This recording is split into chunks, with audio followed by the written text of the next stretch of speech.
Market లో invest చేసి మీ డబ్బులు డబుల్ చేసుకోవాలనుకుంటున్నారా? సుందరరామిరెడ్డి గారి లైవ్ సెమినార్ కి అటెండ్ అవ్వండి.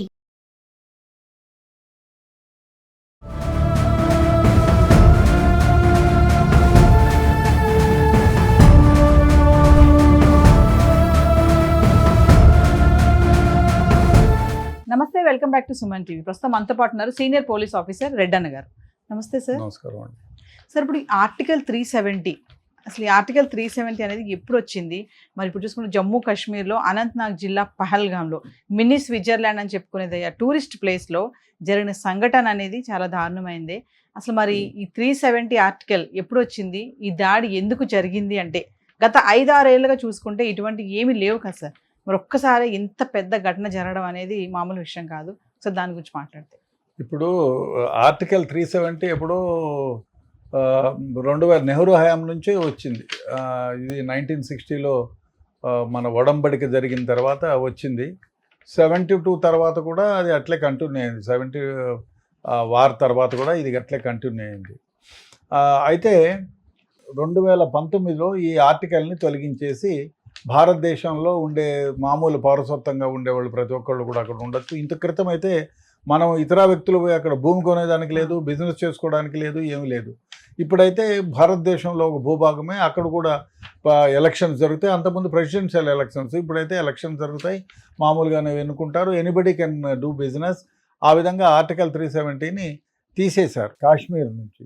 సో ఏమైపోయిందంటే అప్పటి నుంచి లష్కరే తోయిబా మన పైన ఎప్పుడు దాడి చేసినా, 2008లో దాడి చేసినా, 2016లో పుల్వామా దాడి చేసినా, 2019లో చేసినా వాళ్ళే ఉన్నారు. కాబట్టి ఈ లష్కరే తోయిబా హెడ్ ఎవరైతే ఉన్నారో ఆఫీస్ సయ్యద్, ఆయన పాకిస్తాన్లోనే ఉంటాడు. He will be with the army people, always Pakistani ఆర్మీతోనే, ఐఎస్ఐ ఉగ్రవాదులతోనే ఉంటాడు.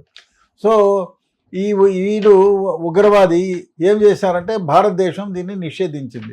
భారతదేశంతో పాటు ఈ లష్కరే తోయిబాని మిగతా కంట్రీల్లో కూడా నిషేధించబడ్డారు.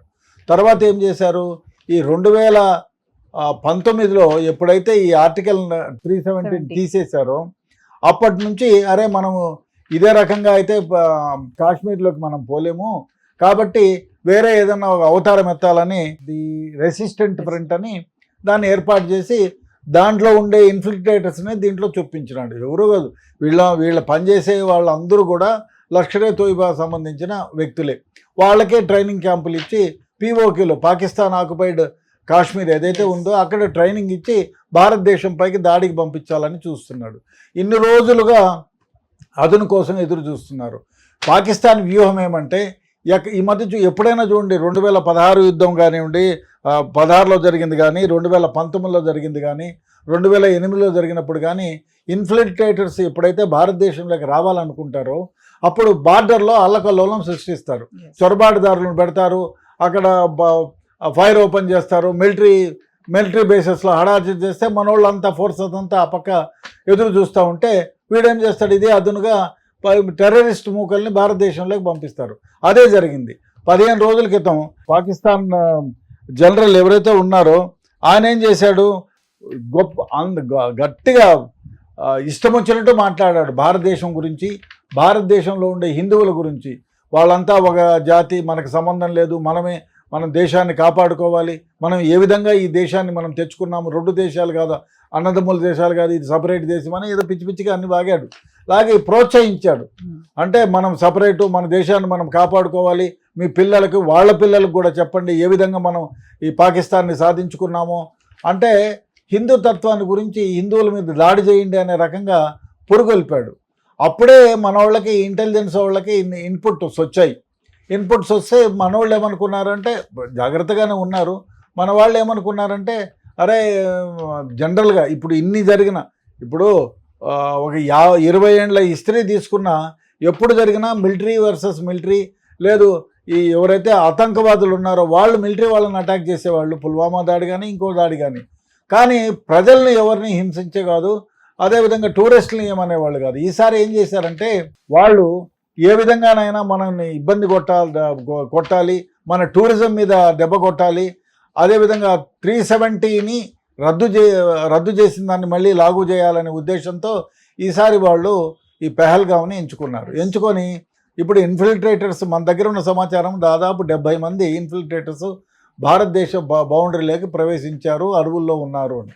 అయితే వీళ్ళల్లో ఇక్కడ ముష్కరులు 5 మంది కానీ 5 మంది అంటున్నారు, కానీ కన్ఫర్మ్డ్గా 4 పేర్లతో సహా తెలిసాయి.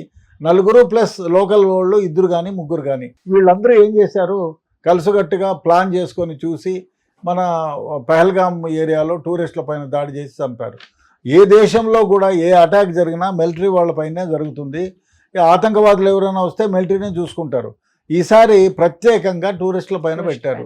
అంటే భారతదేశంలో టూరిస్టులు, అదే కాకుండా వీళ్ళు ఎప్పుడు దాడి చేసినా భారతదేశంపైకి 16లో కానీ 19లో కానీ 2020లో కానీ ఎప్పుడు చేసినా కూడా భారతదేశంలోకి, అప్పుడు బిల్ క్లింటన్ వచ్చినప్పుడు దాడి చేశారు.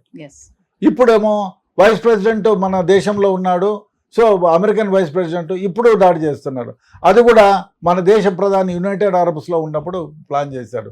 అరబ్ దేశం కూడా వాళ్ళకి కాకుండా పోతూ ఉంది, మనకే ఒత్తాసు పలుకుతూ ఉంది, మనతో ట్రీటీ నడుస్తూ ఉంది. మన దేశానికి సంబంధించిన పౌరులు వాళ్ళ దేశం జైళ్ళల్లో మొగ్గుతున్నారు.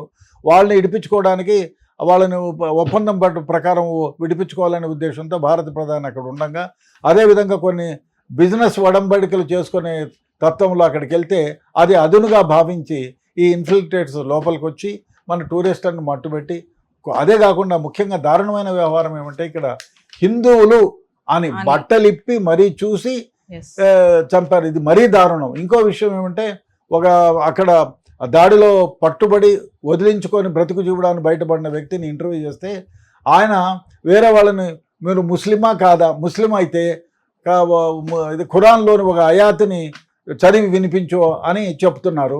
సో అందరూ కింద పడుకున్నారు, అందరూ ఆయాత్తులు చెప్తా అంటే వీడు పెదవులు కదిలిస్తూ ఉన్నాడు వాళ్ళు చెప్పినట్టే.